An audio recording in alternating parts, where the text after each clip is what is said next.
Assalamualaikum warahmatullahi wabarakatuh.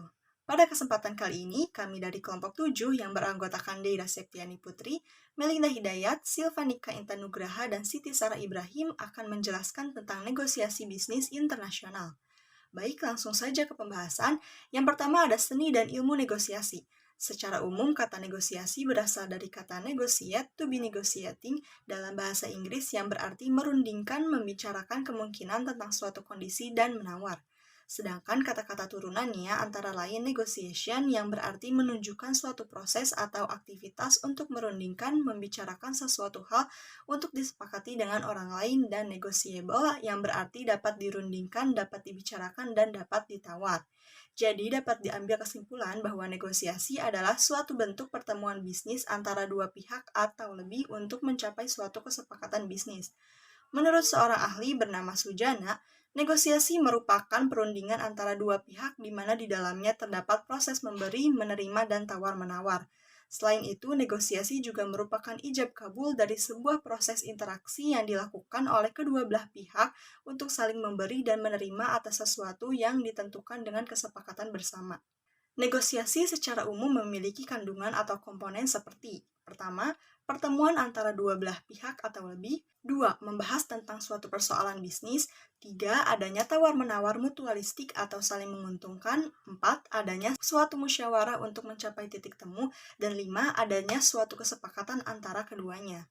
Dan ada pun beberapa tujuan dari sebuah negosiasi dalam bisnis, yaitu yang pertama, untuk mendapatkan atau mencapai kata sepakat yang mengandung kesamaan persepsi, saling pengertian, dan persetujuan. Yang kedua, untuk mendapatkan atau mencapai kondisi penyelesaian dan jalan keluar dari masalah yang dihadapi bersama. Dan yang ketiga, untuk mendapatkan atau mencapai kondisi saling menguntungkan di mana masing-masing pihak merasa menang atau win-win solution. Saya akan menjelaskan tentang strategi negosiasi. Negosiasi merupakan hal yang rumit dan memiliki beragam strategi. Namun, menurut Odell, dari sekian banyak strategi negosiasi, terdapat 3 strategi utama dalam negosiasi, yaitu distributive strategi, integrative strategi, dan mixed strategi.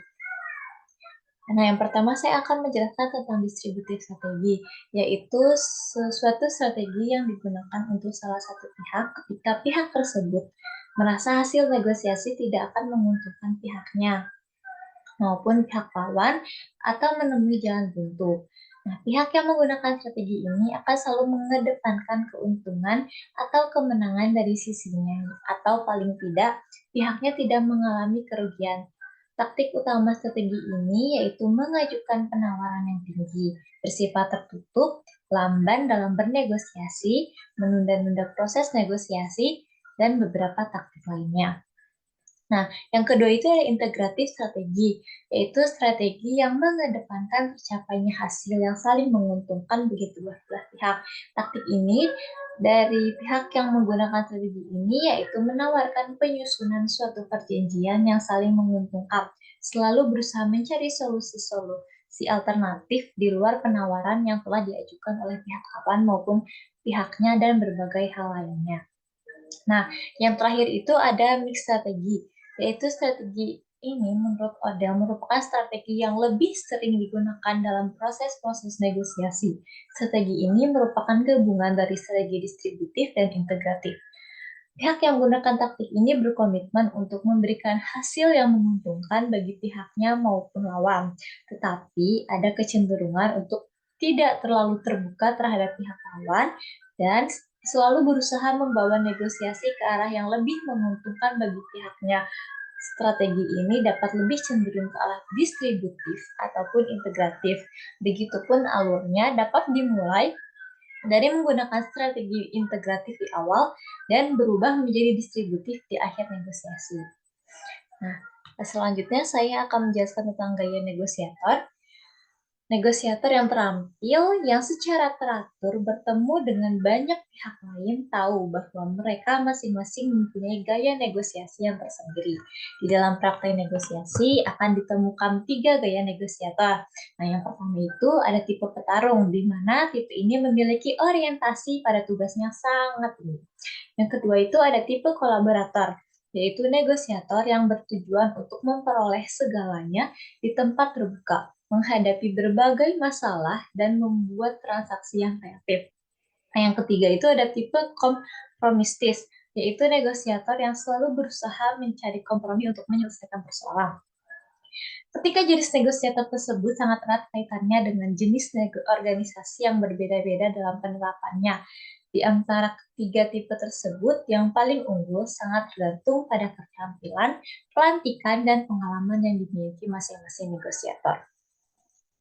Nah, seni negosiasi adalah menentukan strategi mana yang harus diterapkan dan memilih model serta sudut pandang mana yang harus digunakan untuk meningkatkan pemahaman lintas budaya. Ilmu negosiasi lintas budaya memberikan bukti-bukti penelitian untuk mendukung tren luas yang seringkali namun tidak selalu terjadi selama negosiasi. Seni negosiasi lintas budaya tuh menentukan strategi-strategi yang harus digunakan untuk meningkatkan pemahaman lintas budaya. Nah, di slide ini bisa kalian lihat ada faktor pembeda negosiasi internasional. Di sini tuh terdiri dari dua konteks. Yang pertama konteks lingkungan dan yang kedua tuh konteks terdekat.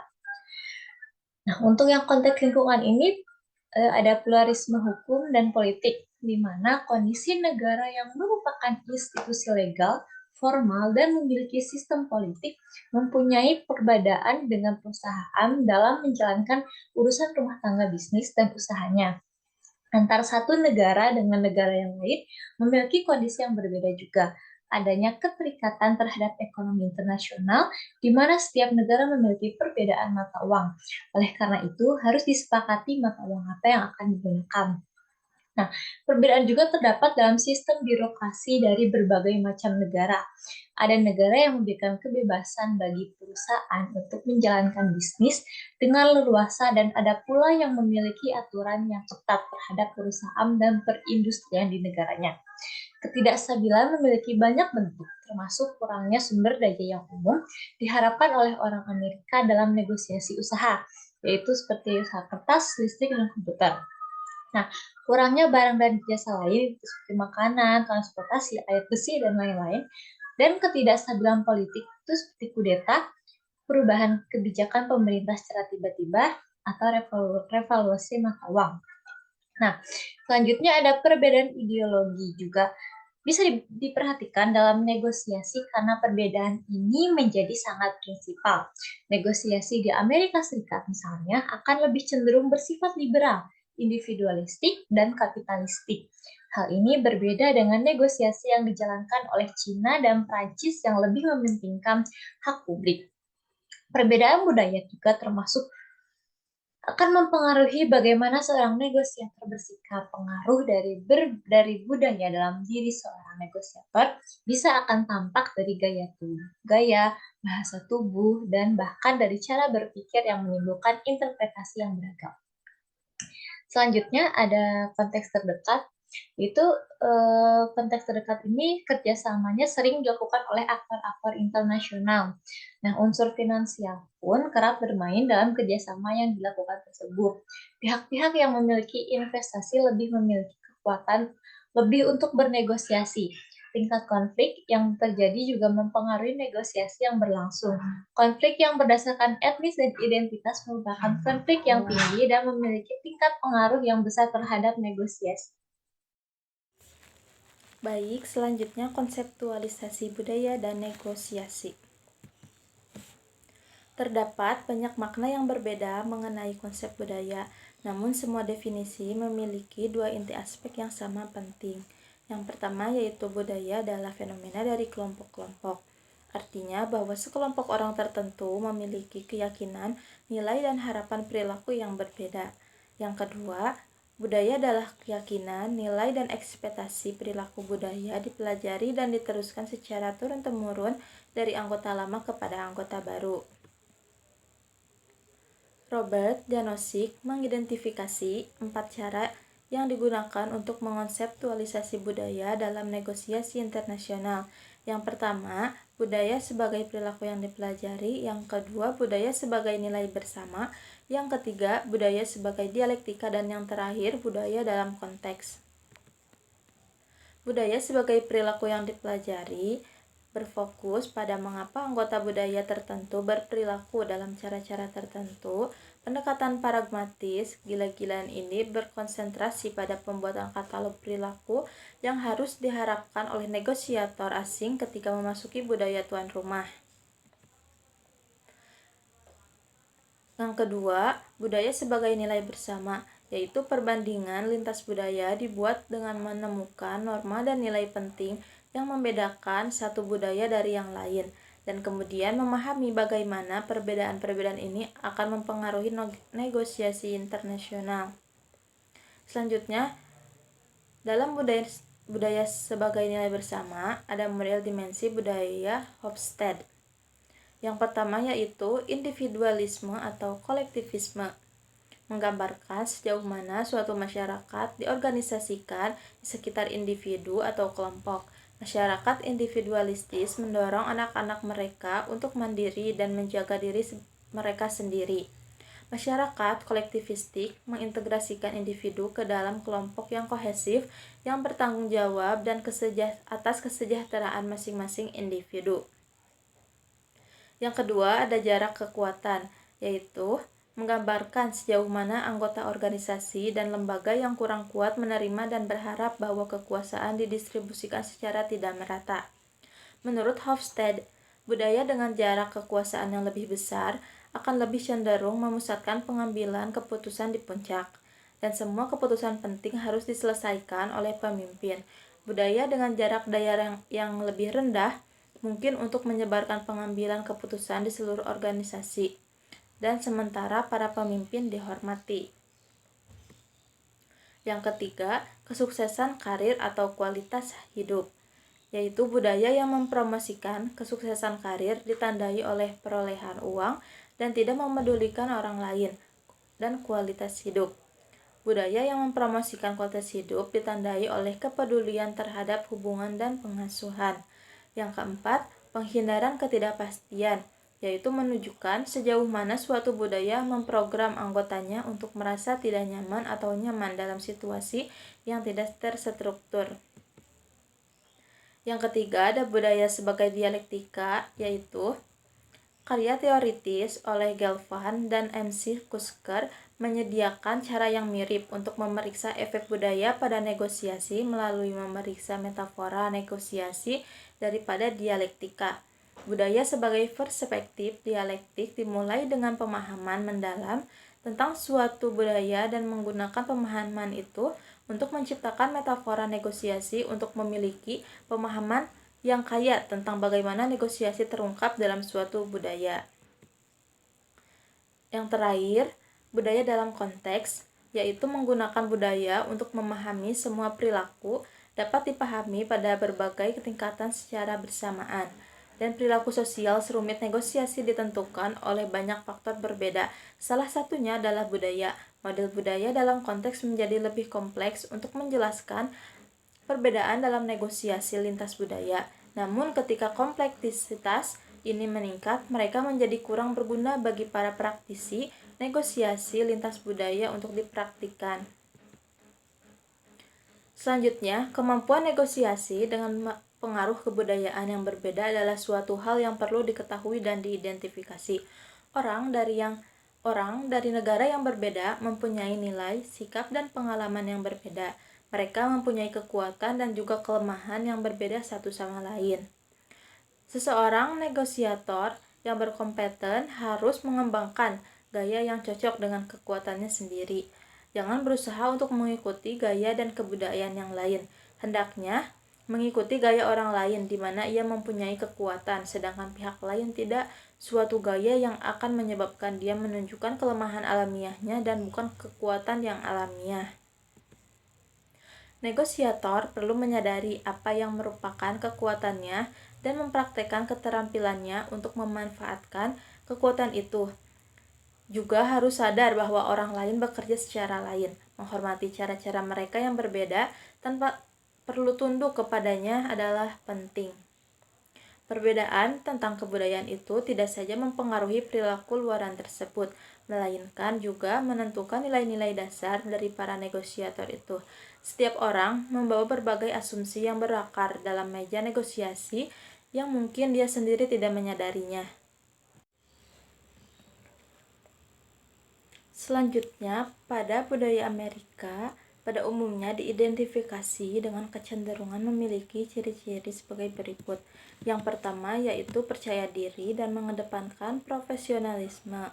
Yang kedua, straight to the point atau langsung ke pokok masalah. Yang ketiga, kemampuan tawar-menawar. Dan yang terakhir, minatnya pada sistem paket. Pada budaya Jerman, memiliki kecenderungan yang pertama gaya yang teliti dan sistematik. Yang kedua, persiapan sangat matang, kaku dan tanpa kompromi. Yang ketiga, penyampaian masalah dan penawaran dengan jelas dan tegas. Pada budaya Inggris, memiliki kecenderungan yang pertama cenderung amatir dan berbeda sekali dengan gaya Amerika. Yang kedua, kurang adanya persiapan, baik hati, ramah, suka bergaul dan menyenangkan. Yang terakhir, luas dan tanggap terhadap inisiatif.